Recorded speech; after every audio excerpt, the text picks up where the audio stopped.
These are African rhythms, passed down to us through ancient spirits.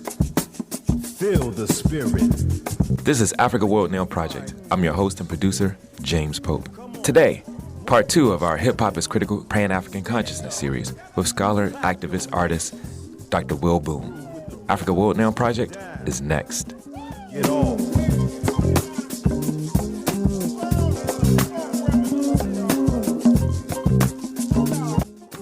Today we will listen to part 2 of a 2-part series titled Hip Hop as Critical Pan-African Consciousness. In this series, we engage a range of artists, activists, thinkers, and deeply exploring the essence of and finding the continuities in African and diasporic sociopolitical thought and behavior, focusing specifically on hip-hop as a form of cultural expression and creative resistance. The series engages in substantive discourse on the viability of hip-hop being a platform for developing a critical consciousness, a platform based on Pan-African activity that has implications for the entire African world as well as other oppressed people.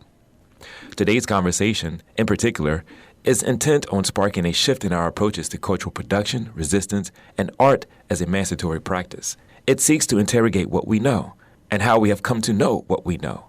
Knowledge production not simply for the sake of knowing, but for the purpose of guiding our doing, framing our activity. We are working to move conversations beyond mainstream discourse about hip-hop and situated in a proper context, addressing real-time problems faced by Africans and people of African descent across the globe. It does this by first examining the origins and continuities in African and diasporic dimensions of hip-hop, and secondly, look at its ability to transmit complex messages that have collective sensibilities in informing the formation of a critical consciousness. With this, several fundamental questions arise, which ask, but are not limited to, why is culture such an important place for contestation? How can hip-hop be used as a force for creative resistance? Can hip-hop serve as a platform for developing a critical consciousness? If so, in what can we root it? What is the role of the artist? Or more importantly, what is the role and responsibility of the listeners? Today, in part 2 of this series, we will listen to a recent wide-ranging conversation with scholar, activist, and artist Will Boone. Dr. Boone is an associate professor and chair of English at Winston-Salem State University, where he teaches courses on African and diasporic studies. Our show was produced today in solidarity with the Native, Indigenous, and Afro-descendant communities at Standing Rock, Venezuela, Brazil, Colombia, Kenya, Palestine, South Africa, and Ghana, and other places who are fighting for the protection of our land for the benefit of all peoples. Enjoy the program. Welcome aboard. We recommend you fasten your seatbelts. Safe travels. Safe travels. Welcome aboard. Au revoir. Au revoir. Au revoir. Au revoir.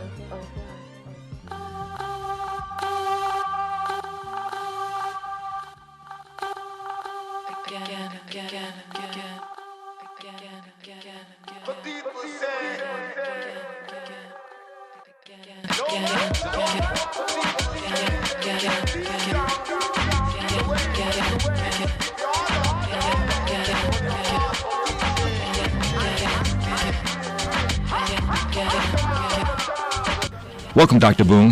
Hey, how's it going? Let's jump right into this conversation.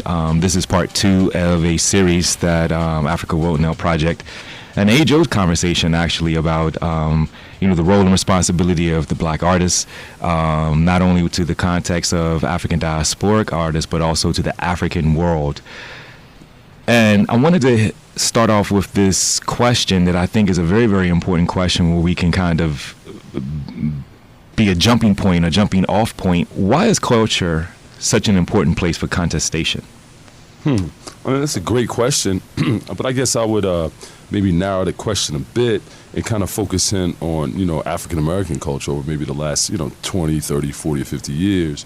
So when we're talking about African-American culture as a contested space, given the history, racialized history in America, and we factor in class, I say this hesitantly, but, culture, particularly expressive culture, becomes a tight, albeit safe space. And I say that, reluctantly, historically, folk of color, particularly black folk, were able to express themselves in I guess, more liberated ways. And I'm being very careful here, you know, but in comparison to, say, the political landscape, you know, African Americans were afforded more latitude to entertain audiences. So I think that sets the tone, sets the stage for a conversation around culture, contestation, and all these other sort of variables in regard to expressive culture.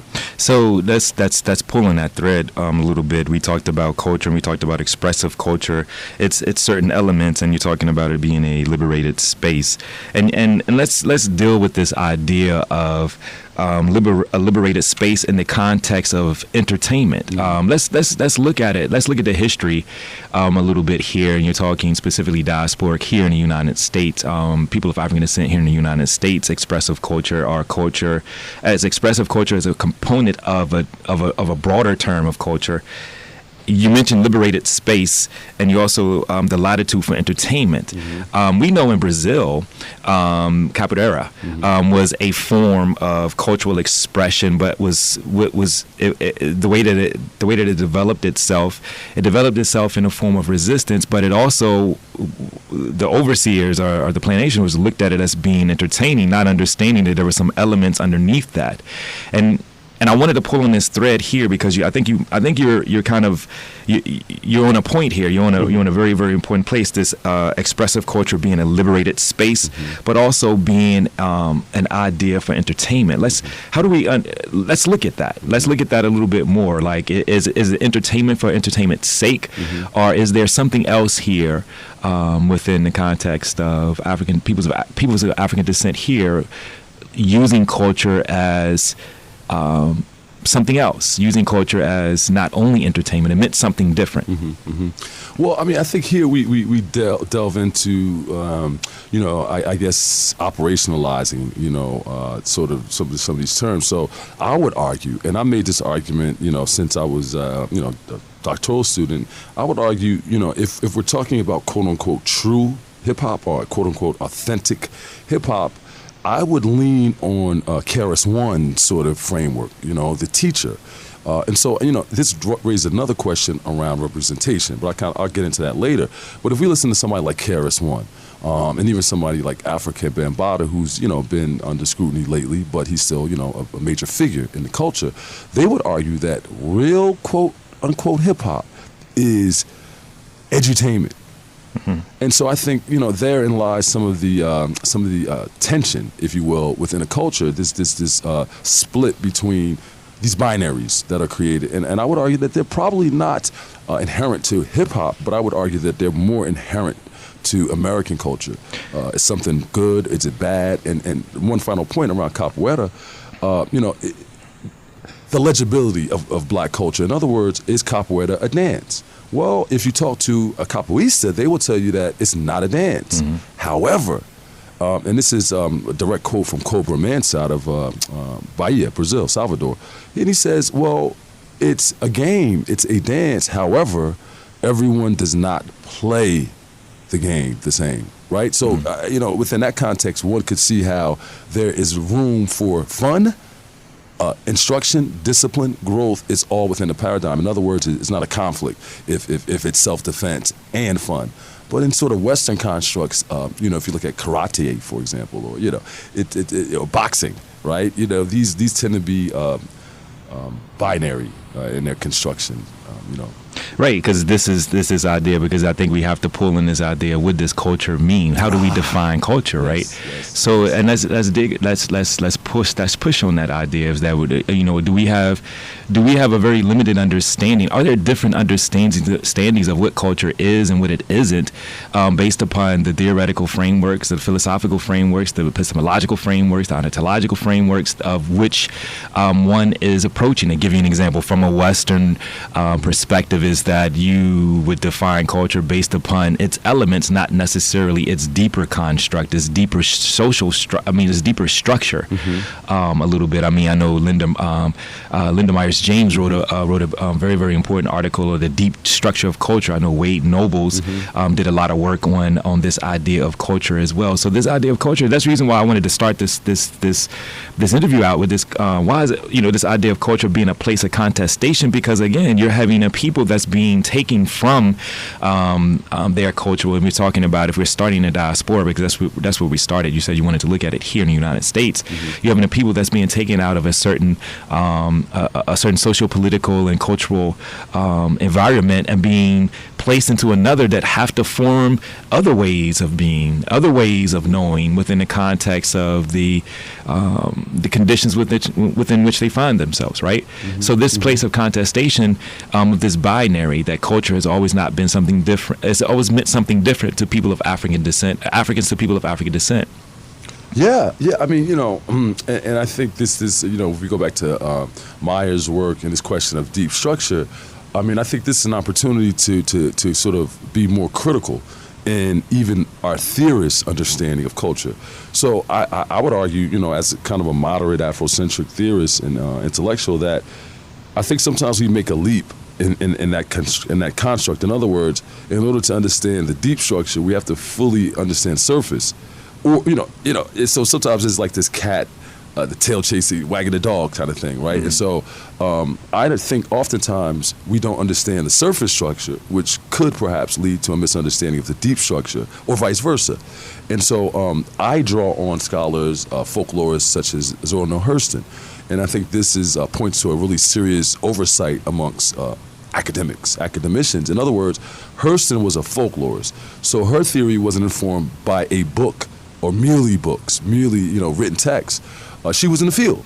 And so if we look at, for example, characteristics of Negro expression, her understanding or overstanding of black culture, I think, leads us to a deeper structural understanding. In other words, she had a very intimate understanding of the inner workings of black folk, which led her to a deeper analysis. So, for example, Hurston says that fighting and lovemaking are high arts.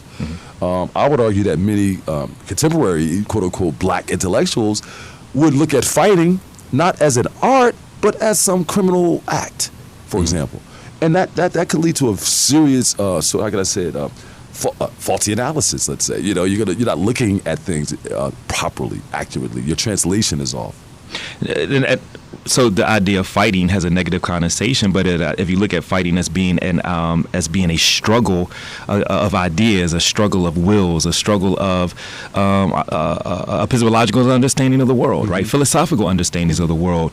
And so one of the things that I'm hearing in your response just now is that if, again, this idea of culture, because we want to get the ideas to kind of move towards hip hop as being a critical consciousness, and then so what you're arguing is that you have to understand the surface levels of the outside in order to understand, to kind of move down more intentionally. And so what I'm hearing is that this place of contestation in the African world, and specifically here in the diaspora, is this idea of the contestation between a holistic understanding of what culture is, meaning how its inside connects, how its internal connects with its external, but also its external connects with its internal, which is a holistic understanding, versus this binary, it either is this or it's not, which becomes very problematic when we're talking about what is culture, what is black art, what is hip hop, right? So if we have a very limited understanding of hip hop or musical expression or cultural expression, then we're not going to be able to fully understand or appreciate its variations or its evolutions.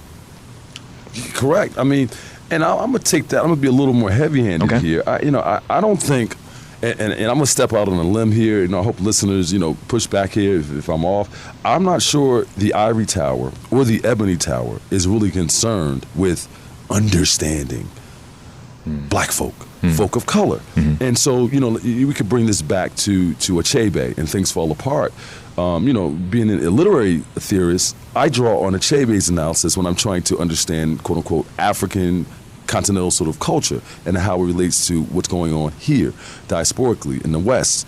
And I think Achebe is pretty clear in Things Fall Apart in that he doesn't have a solution. In other words, does the materialism win? Does spirituality win? Does traditional culture win? And I would argue that the continent is struggling with a similar, albeit different sort of struggle, in this struggle between, let's say, for example, Christianity and sort of traditional religions, right? This question is still on the table in West Africa, right? In East Africa, in Kenya, Central Africa, South Africa.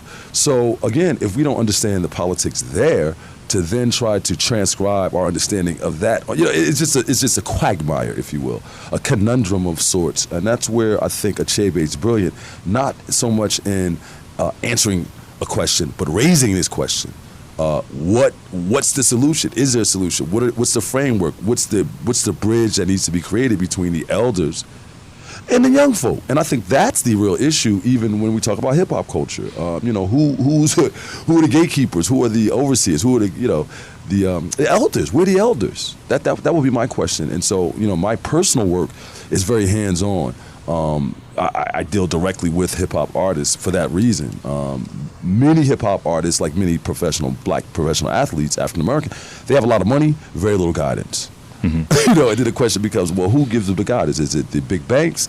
Is it the record labels, or is it scholars? I don't know. No, that's a very important question, because I wanted to kind of push on. Achebe leads us to Ngugi wa Thiong'o, the decolonization process, and also this idea of the relationship between theory and practice, right? Because the question that you posed just now is that this hands-on. You talk about Zero Hurston.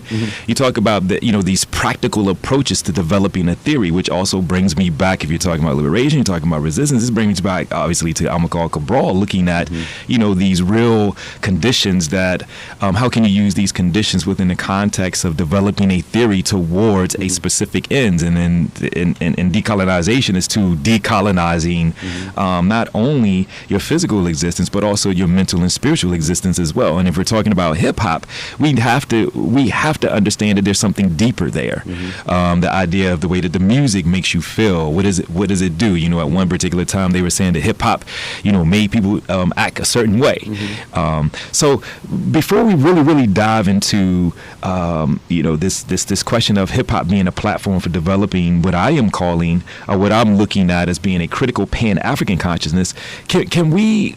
What are some of the Africanisms, some reflections of material African culture that we can see in hip hop? And we don't have to give an extensive list here, but there's some obvious things here that I think that we need to kind of point out here. What are some of those Africanisms, those reflections of African material culture that we find in hip hop, that we can see in hip hop even today? Yeah, I mean, like you said, that's a long question. I have a long list, but I could start with this notion of community. Again, I think the media is to blame for a lot of these misreadings. In other words, they exacerbate misunderstanding amongst our African American community, within the hip hop community, and we can go back to, let's say, Tupac and Biggie, right? They didn't have a major problem. However, Vibe magazine, people like that, put kerosene on this quote unquote fire. So community, I think, is very, very important. I mean, prior to the media sort of intrusion, Tupac and Biggie were friends. So community, when we talk about hip-hop crews, hip-hop posses, No Limit, these, I would argue, are some of the most, how can I say it, resounding models of American capitalism. Now, we can engage capitalism, but I think we have to go before hip-hop. We have to look at people like Du Bois, who struggle with this, MLK, Booker T. Washington. These are folk who struggled with this material question, right? So then we can also talk about Nomo. Nomo, this question of words, the power of the word, which is very African. I think that's at the heart of hip hop. However, once we put it in this Western blender of sorts, this mashup, it takes on a different meaning. The words mean different things in different cultures. Language, going back to Ngugi. So I think Nomo is still there. I mean, when we talk about Ready to Die, Biggie Smalls essentially prophesizes his death. That's powerful, right? On an album. And so, I think what we have to go deeper, here's where the deep structure comes in, is understanding the power of the word, right? I mean, I think, there's some understanding and knowledge of that within a culture, but not a full understanding. In other words, if I say something, we understand it on a material world, right? If Jay-Z says, I'm popping my wet, that can be manifested. We see that in hip-hop. However, the spiritual element that you're mentioning, how do we manifest that? That's another question altogether. I would also add call and response. hip hop, I think, is one of the most democratic spaces in that sense. In that, look, if somebody has an issue with you, lyrically, conceptually, it's a space where one can push back. And in fact, one is supposed to push back, particularly in the battle rap arena. If your bars are corny, you get booed off, Sandman style, Apollo. So, I think that therein lies the strength of hip hop. These carryovers that have been mashed up in Western culture. And you mentioned a couple of things here that are very, very important. I kind of want to tease out. You talked about nomo. You talked about the word, which is actually as you aptly pointed out, is this, it has an African attachment to it. Mm-hmm. You talked about this nomo within the context of a capitalist blender, and you're talking about this westernized philosophical way, a cosmological way of being. Those become very important because you talked about Du Bois, you talked about Booker T. Washington, because we got, we can, at the end of the day, we can say there was some hip hop beef there. Yeah. So Garvey, you throw Garvey. No Garvey in New it. York, come on. Right. So that becomes very important, right? So there's a long tradition here, right? You're talking about, you got some rhymes, souls of black folk of Booker T, of Mr. Booker T, of Mr. Washington, of Booker T. Washington. The first firing, so to speak. You have Booker T. Washington, the Atlanta Compromise speech. That's he firing some bars across across some time, and then you got Garvey that's coming in, the young cat, coming in in a certain way and kind of rubbing the old fellas, So that power of the word becomes important, but also I want to point out this capitalist blender. Capitalism has a tendency, as Kwame Ture once said, as capitalism has a tendency to make you think that you're thinking. Yes. This idea that you're doing certain things for the benefit of something, but in actuality you're doing it as actually having a detrimental effect on you, which goes back to, or which actually brings me to a very, very important point that you kind of alluded to, the ability to define. The ability to of definitions. If we're talking about words, the ability, and you're talking about hip hop, you're talking about how do you take these words, or how do you take these material understanding of one's reality and place a meaning on it with certain words, but also you flip it, because that happens consistently in hip hop, right? Mm-hmm. The ability to define through positive and negative contestation with internal and external forces, I often argue it allows an art form to evolve within the expansive universe of creativity, right? Mm-hmm. Mm-hmm. So how do we really start to reconsider how hip-hop is defined? If this is the case, and if this can be a tested theory here, a tested hypothesis, how do we really begin to find, or how do we really begin to start to reconsider how hip hop is defined? Implicit in this statement here, or I should say implicit or explicit, is when do we start to define hip hop in all of its multiplicity, and stop letting hip hop be defined and controlled by a fraction of those who claim they represent hip hop, who might reflect the negativisms of human ways of being? And I wanted to make sure that these negativisms that we generally associate with hip hop, these things are found in every human group, right? Mm-hmm. But they seem to be accentuated here. How do we muck through that process? How do we kind of sift through that process for a definition? Mm-hmm. Well, I mean that's actually a broad, bigger question. For me, I think we have to have more honesty, and this is not just in hip hop.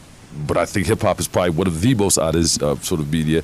But, when we talk about the church, for example, I'm not sure if the black church in America has really had a serious introspective self-criticism, whether it be misogyny, community building, gentrification, whatever, right? And so, again, to your point, I mean, this permeates all aspects of society. And so I think the first critique that needs to be made within sort of the community, if you will, is black folk, scholars. I think the black scholar is in a way.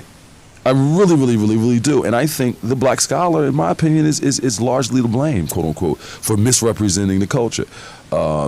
You have folk who are teaching classes throughout the country who are, quote unquote, hip hop aficionados, and because folk don't know. They're, because black culture is so easily commodified, right? Anybody you do. Braids, dread, whatever. You look like you're hip hop, then you're fine. And so I think that has led to, how could I say it, the birth of a cadre of upper middle class, bourgeoisie scholars who don't know anything about the culture, never been to a hip hop club, and then they want to come up and have this critique around the culture. So, I pushed back a lot on that when I was starting out, as a PhD, looking at hip hop, because I would go to these panels and you would have folk there who were quote unquote speaking for the culture. And so as an MC, I always kind of, that rubbed me the wrong way, because my question is, who gave you the right to speak for me? I'm an MC, I'm a DJ, I've done every element, right? And so that becomes a problem, this sort of prioritizing another voice within a community. That's an American sort of Western problem, like, wow. Same thing with jazz. I mean, Baraka tried to address that, and so anyway, this is an ongoing question around how we read, how do we revise these texts, black texts? Who revises the text? You know what I'm saying? That's the real question. Who has to say so? Is it the artist, or is it some scholar sitting up in the ivory tower somewhere up in New England? I don't know.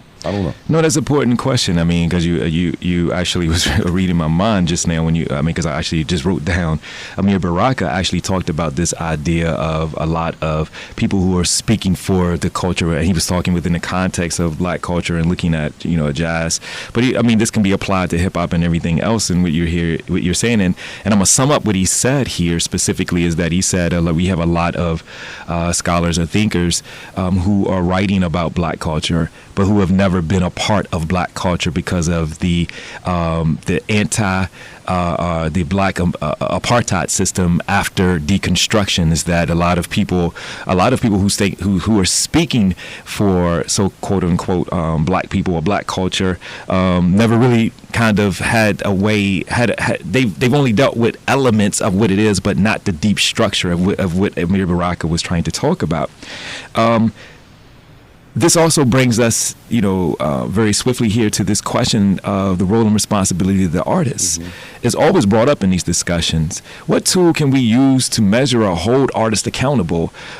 Should we hold artists accountable? And if we are, to what? Mm-hmm. Here I'm thinking about Larry Neal's statement in his article, on his article on the Black Arts Movement.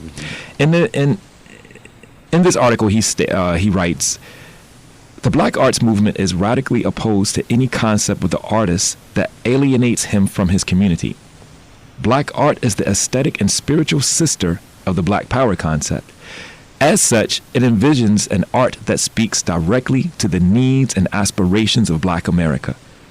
What tools can we use to measure or hold artists accountable? Should we hold artists accountable, and to what?" And here I'm thinking a lot of times that, you have certain artists who are pushed on certain things that they might say or certain things that they produce. And they say, well, look, man, hey, I'm being creative. This is art. Mm-hmm. Well, I'll start by saying I think adults should be accountable. Period. So if you go shoot somebody in the head, you're going to jail. You should go to jail if you're a rapper or a clergyman. So again, for me, that's more of a sort of societal question. Yes, I think people should be punished and should be accountable. But what bothers me is, let's use rock and roll.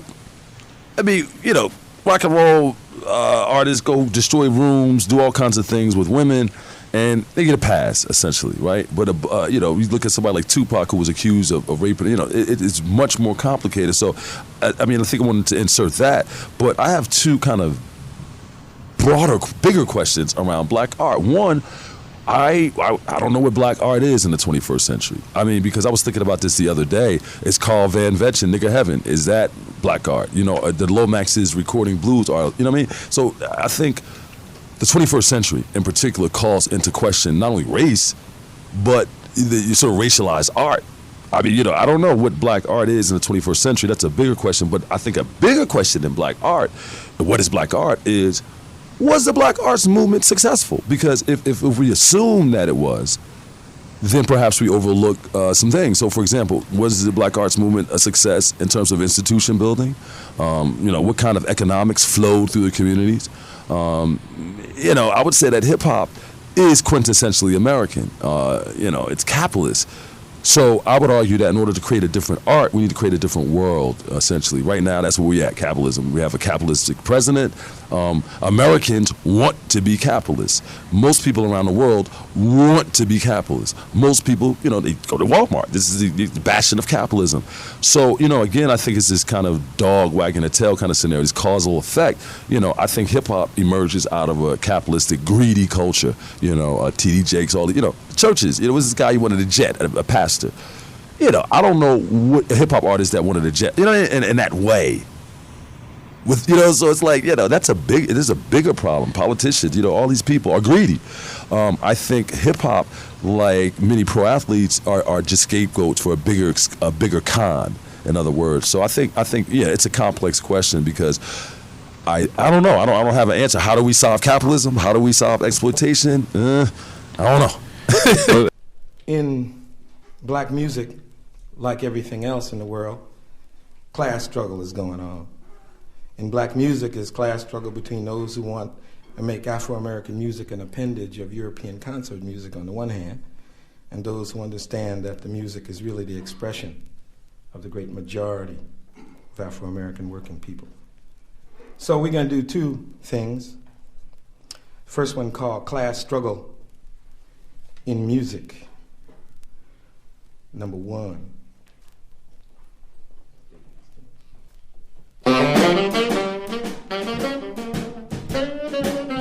What is the emotion? What is the feeling? Who are it feeling? Are it a human? Flashes like flags waving, Reagan raving. Day flashes like trees waving, Dr. Faustus craving. What is the emotion? What is its opposite? Who are it? It feeling, it understanding, it a knave, a savant of the unreal, it reaching, it unteaching, it equivocating, like distant enemy marches, but yourself. Liking ass. I mean, that question becomes, you alluded to it here, and there was a limited things that I'm going to have to bring you back on to push you on here. There was a limited things you just said that I want to push you on, but we just don't necessarily have the time. But you mentioned something about a different world, but also you have to have a different understanding what humanity is. And if you're talking about art, it relates to human production, because I would argue that the idea of capitalism, how it creates and materializes and objectifies and places values on physical and material aspects of what life is, contradicts what humanity is supposed to be. The idea of freedom, the idea of being eclectic. And the reason why I say this is because I was reading an article on The Independent not so long ago by Greg Tate, and they were talking about his, the name of this article is Greg Tate, the Flyboy Goes Back to the Future. In this particular article, he's talking about Andre 3000, who is the artist from Outkast, and he called him an eclectic, a representation of the eclectic negritude. And you're talking about a different world, and I kind of want to move into this question of, because there are artists who are attempting to push these boundaries and limits of what hip hop is and what hip hop is not. You have a number of individuals that are doing it. You have Thundercat, who is doing certain things within the context of that genre. You have Shafiq Hussein, who is who kind of fits into this idea of molding society, looking at spiritual elements and African aspects. I mean, he had an album called In Africa, and if you think about it, if you say it like that, it's actually in Africa. Is this particular album that he's doing. Of course, you have Janelle Monáe. You have other artists. You have Andre 3000. You have a number of artists, and also I forget the artist's name that is in Janelle Monáe's camp. I forget the young brother's name. Classic Man. But what I'm getting at is that if you're talking about the 21st century, you're talking about also moving into the 21st century. The elements of oppression have moved with it too, and so it's requiring a different approach to cultural production, right? And you're talking about, in order to kind of understand what it is, I think the reason why, and you can push on this idea, the reason why is because we're in that transition period of moving to more responding to the technological advances, to the way that we can communicate literally physically around the world, how we can get our music out.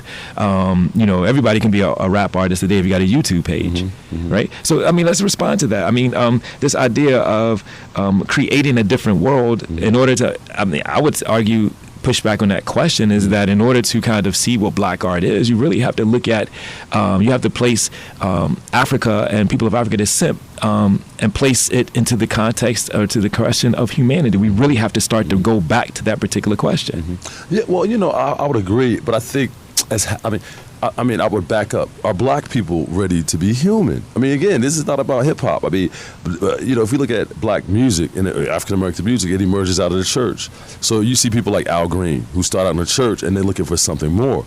And so this is where I think we have to look more closely, and this is where I think we have to be careful. One important part of hip hop, and this is where I think sometimes academics get it twisted, if you will. If it's not hot, I don't care if you're talking about Gandhi.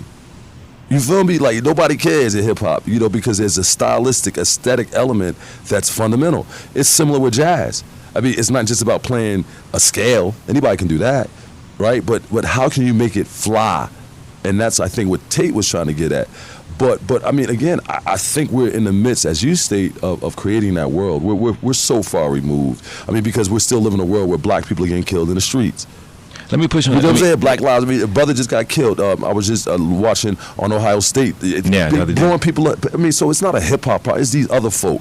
Hip-hop is the only a medium that I can see in our community that's really addressing this. Right, because hip-hop reflects society, reflects the world, right? And I want to push on this idea. You mentioned just now, you said, are black folk ready to be human? I would argue, of course they are, but based on what? Based upon the idea that the resistance and the forms and the ideas of resistance, I would argue that I would say that specifically people of African descent or the idea of black people, are we ready to evolve our weapons of resistance? Because I mean, this idea of humanity, specifically when you're talking about, this is not the only component of being black in the world, of course, but resistance is a strong part of that.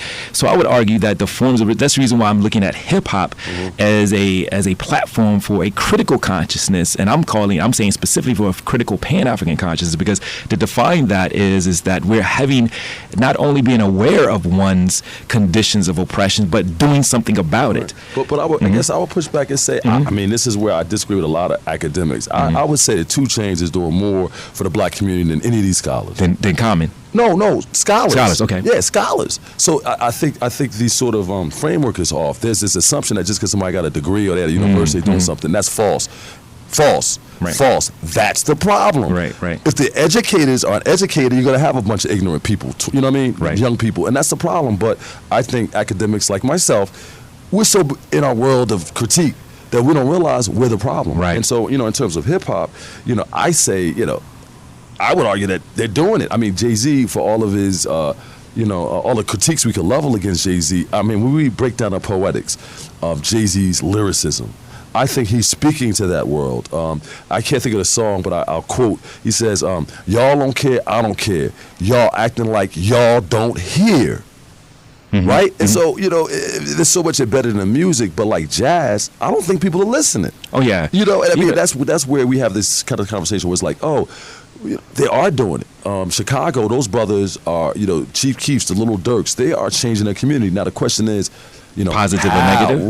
Right. And then what resources do they have? Well, if we look at resources, we know that food deserts. We know that there's a disproportionate amount of black men being incarcerated, getting murdered in the streets.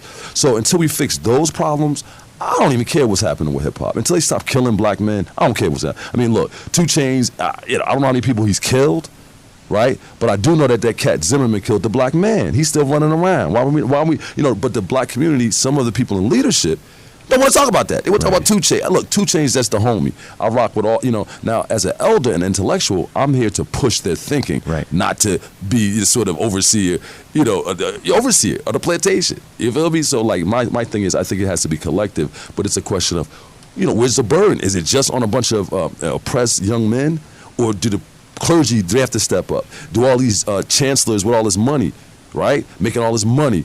What's their role? You understand what I'm saying? Like, that's the real issue to me. Not poor people, uneducated people. They've never been the leaders of the, you know what I mean? It's always been the educators, but I think what's happened in the 21st century, the educators have gotten on some celebrity type deal where everybody want to be Dyson. Shout out to Dyson. Everybody want to be West. Shout out to West. Everybody want to be James Peterson, Mark Hill. These are strong brothers, but everybody can't do that, right? So the other people need to go get the community. If you, because those brothers I just named are sharp. Right. These other folk just talking. So just stop talking and get out here and help somebody. So we're talking about embracing again. I think we're talking about this idea of the tools of resistance, right? Yes. And so this is what I'm saying. Embracing all of humanity is also embracing all the elements of hip hop, because I actually made the mistake myself in looking at some of the hip hop and just being looking at just its outer elements without understanding that there's some deeper structurals here, that there's also a reflection of this capitalist society, but it's also a form of resistance to it as well. So we have to be able to look at this within the context of a holistic representation of what culture is and what it isn't, and not keep looking at it in this binary aspect. And I'm very, very interested in you kind of elaborating on this point of within the context of the scholar, and also the moving into more understanding of how practice relates to theory within the context of informing theory, right? How does your practice inform theory? I think that what you're saying is that we're relying too heavily on these very, very archaic and very, very rigid theoretical frames of reference that aren't able to kind of evolve because we are living, more looking at it in a more traditional or religious type of way. Like, it has to fit within this particular theory framework, or we can't understand it, which is actually ahistorical, because when you think about Marxism within the context of the black community, or within the context of African world, is that it was always stretched. The ideas were always stretched, because when you're talking about African liberation movements, when you're talking about here, black Marxism, are people attempting to use Marxism as a revolutionary form change in the context, is that it was always stretched, that it didn't look specifically like with the orthodox theoreticians, the Marxist theoreticians accepted as being Marxism, right? But then, of course, that becomes a very, very important point of contestation, a very, very important point to kind of look at this theory of hip hop, right? It's not being able to, and you can correct me if I'm wrong, it's not evolving fast enough with the thoughts and the creativity that is coming out. I mean, again, I would say maybe it's ahead, and I think hip hop for most of its sort of span has been ahead. So let me give you an example. The Black Lives Movement begins with NWA in the late '80s, right? Now, academics and people just say, "Oh, Black Lives Matter" in 2000, right? 2016. You just realizing that. So I think what's happening is that hip hop is an Afrofuturistic movement, and like all great art, it is ahead of its time. Just like people didn't understand King, they didn't understand Malcolm, they didn't understand Marvin. This is an old story, and they didn't understand Pac till he was gone. Yeah, well, he was ahead of his time. And so to kind of illustrate the point in terms of Afrofuturism, we have not created the new world yet. And Sun Ra said, we have to try something different. What we've been doing got us here. So whatever we did, negritude, black arts, I think it pushed us forward, but I think we need a whole new paradigm. And I think hip hop is speaking towards that world, a world where folk can hire their friends.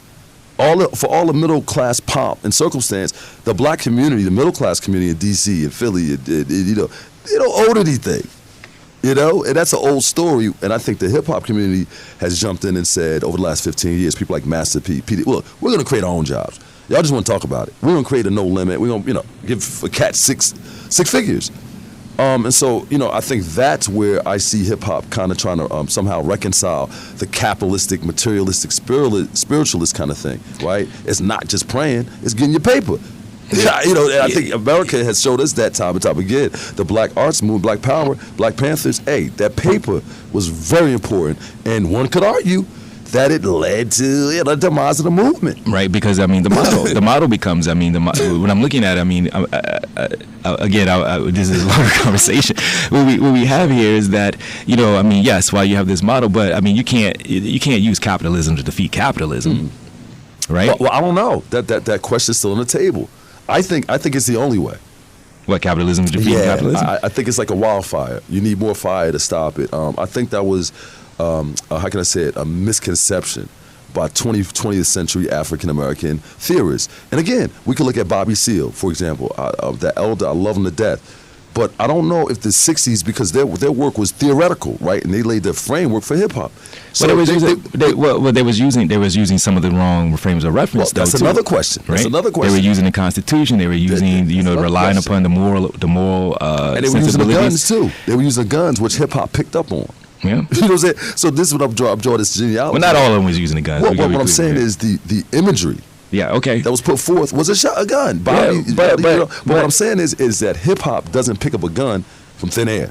In fact, hip hop picks up the gun directly. It's sort of like a baton from the Black Arts Movement. But what I'm saying is the oversight. And this is my opinion. Part of the reason why the movement died, they didn't have any money. And that's a reality that black people are still struggling with. You know, even in churches. Hey, yeah. But look, if you can't control a person's environment, you're not going to help them. In the 21st century, all that talk, you go to Brooklyn, you go to North Philly, Park Slope, Oakland, I could go on and on. All that talk is over, and that's the problem. Let me push it. It has a limit. If you don't have resources, if it's cowrie shells, you better get cowrie shells. If it's work, whatever it is, at any time, that's what it is. Well, to be honest with you, I think we actually Bitcoin. Bitcoin. You gotta, you know what I mean?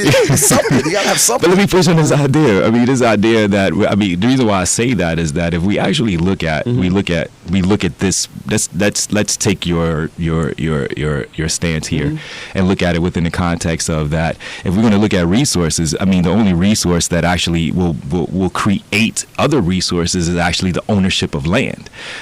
Within the context, I mean, because money could be taken away at any given time, the currency can drop, things like this. So, I mean, how we define that wealth, or how we define getting your money, or that particular. I think that a number of individuals. I mean, I have to take this idea from Ngugi wa Thiong'o that wrote a piece just now, not so long ago, about the Mau Mau. The Mau Mau was actually the term that was given to the movement or for the British colonialists, and it meant nothing. But and they had to do that because if they called them what they really were, which was the Land and Freedom Army, then you're now placing a purpose, and you're now giving you're stating the aims of the movement, land and freedom. And then if we think about that, we look at Malcolm. We can point to Malcolm as well in his speeches and saying the idea of most revolutions and most changes was a fight over land. So I would argue and kind of push this idea that if we're going to take your idea, I will push it even further and say we need to move past that idea of paper and move it to land, and move it to something of ownership, of creating. Because if you got land, you could create a farm, you could create a city, you can create certain things within the context of that. But also, if you control where people's spaces are, right, where they go, where they can't go, that becomes very, very limiting in not only their thought process, but also how they view themselves in the world. Well, I mean, but that's precisely what I'm saying. Black people don't own anything in the community, right? And so I would flip your discussion there and say, look, I would say that hip hop has done more than any other sector in many communities to empower people, whether it's hiring, And here we go again. What's what we need to do research? I'm not sure how much. Let me just use Philadelphia. How much professors, Temple, were my alma mater. I'm not sure how much professors put into the North Philly community. So that's why we got to really get into quantitative work, because I don't see what all these academics, all these pastors are doing all this. I would argue the hip hop community, someone like 50 Cent, has done more in Southside Queens than all these people talking.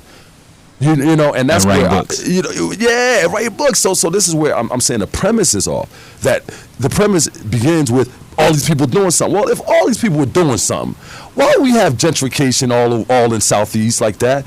If all these black people, all these sororities, all these Howard grads, if they were doing all of this, the fact of the matter, they not. Fat Trell and the little homies, they still try to recuperate from the black and white flight in the 70s and 80s, when all the black people with the resources left them.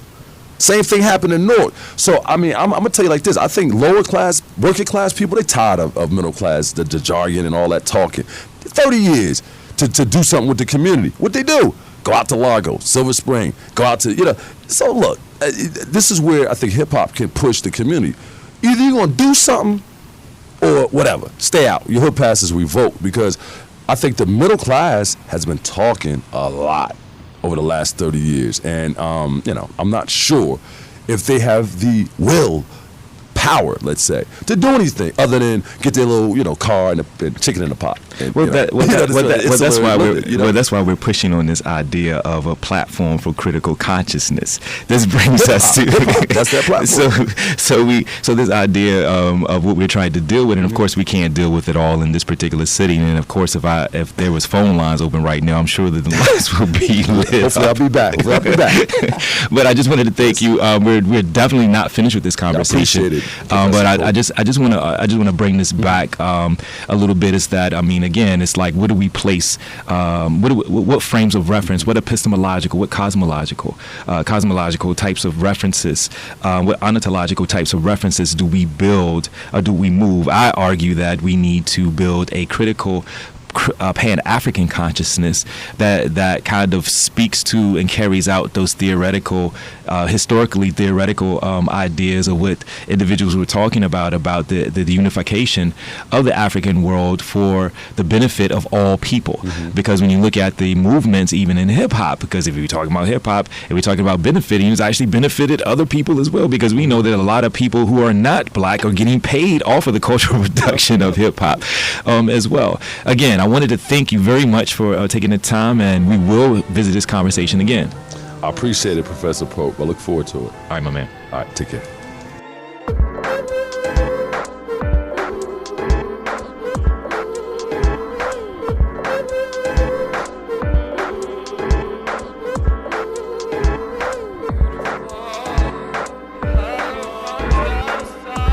That's it for Africa World Now Project for this week. I would like to thank you for joining us today and look forward to spending time with you next week. We can be reached through all your regular social media platforms. Email africaworldnowproject@gmail.com or follow us on Twitter @AFWRLDNWPRJ. I am your host and producer, James Pope.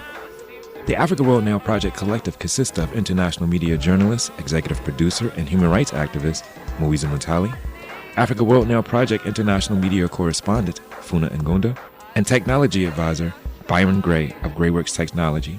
Special thanks to Tierra Bennett, Africa World Now Project senior researcher and producer. Africa World Now Project is heard every Wednesday at 7 p.m. on WSNC 90.5, a broadcasting service of Winston-Salem State University. Until next week, be safe, be peaceful, and above all, be intelligent.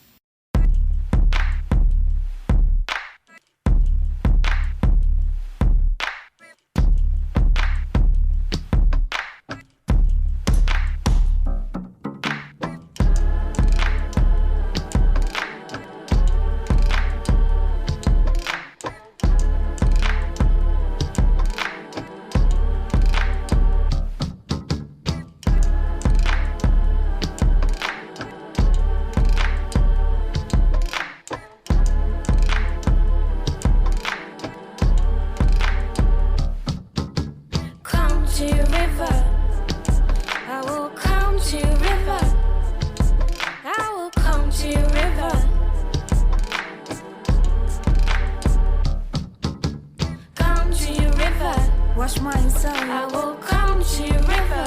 Wash my soul. I will come to your river. Wash my soul again. Carry away my dead leaves. Let me baptize my soul with the help of your waters. Sink my pains and complaints. Let the river take them. River, drown them. My ego and my blame. Let me baptize my soul with the help of your waters. Those old means so ashamed.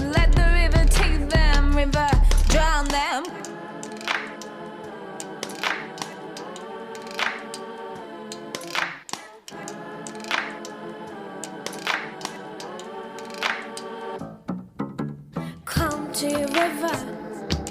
I will come to your river. I will come to your river. Come to your river. Wash my soul. I will come to your river. Wash my soul. I will come to your river. Wash my soul again.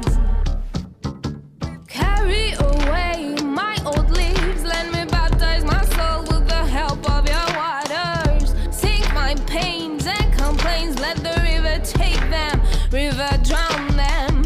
My ego and my blame. Let me baptize my soul with the help of your waters.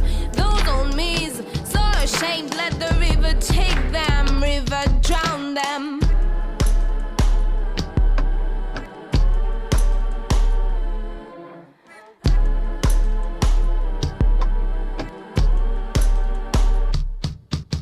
Come to your river. I will come to your river. I will come to your river.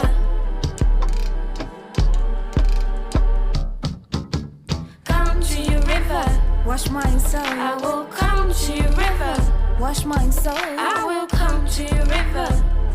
Wash my soul again.